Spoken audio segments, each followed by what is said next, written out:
Week 12 of the fantasy football season, and here's a few quarterbacks I would drop this week. The first guy, Derek Carr of the Vegas Raiders. So Derek Carr, he's been up and down all season here. Some good games, some bad games, but he's just too inconsistent, in my opinion, here is Carr. The last few games for him, Week 9 at the Giants, 296 passing yards, a touchdown, 2 went those, 5 rushing yards, and a fumble loss. Week 10 versus the Chiefs, 261 passing, 2 touchdowns, an interception, and 18 rushing yards. And Week 11 versus the Bengals, he didn't show up in that ball game. 215 passing yards, a touchdown, and an inter and a fumble loss. I know Week 12 he's got a pretty good matchup at the Dallas Cowboys, but he's just a quarterback I can't trust right now. He's owned in way too many leagues, in my opinion. It's 78%.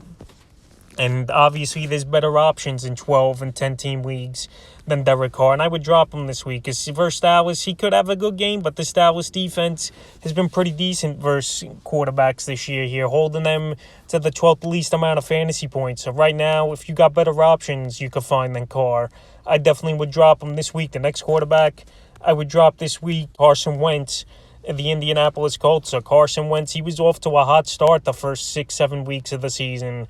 But the last 2 weeks now, he hasn't done anything here. It's been the Jonathan Taylor show in Indianapolis. And they're going to continue to ride with Taylor, in my opinion, obviously, for a huge workload. He's carrying this team, and they had a huge victory, blowing out the Buffalo Bills in Week 11, 41-15. So the last 2 games here for Wentz, 180 yards in that ball game pass. And then Week 11 at Buffalo, he didn't do anything, 106 passing yards and a touchdown. So right now, Taylor, he's been the man over there, and they're just using Carson Wentz the last couple games as a game manager. And why not? I know Week 12, he's got a decent matchup versus the Tampa Bay Buccaneers, who give up the 9th most fantasy points to quarterbacks. But right here, it's a ground and pound type of game for this Colt team and playing defense, and that's what they're going to stick to. So Carson Wentz, his ceiling right now is probably 20 fantasy points at most, and that's not going to get the job done. So he's been dropped in 17% of fantasy leagues over the last week. But right here, I would drop him in more. In the third and final quarterback, I would drop Matt Ryan of the Atlanta Falcons. So Matt Ryan, he was good early in the season as well, and he's really been a train wreck the last 2 weeks here. Week 10 at Dallas, 117 passing yards and 2 interceptions. And Week 11 versus the Patriots, 153 passing yards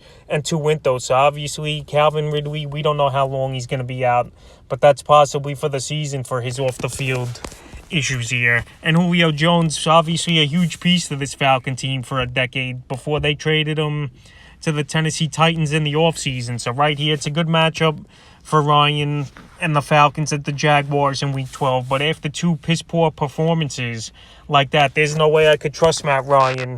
And he's an easy quarterback to drop this week. So that's a few quarterbacks I would drop in Week 12 of the fantasy football season.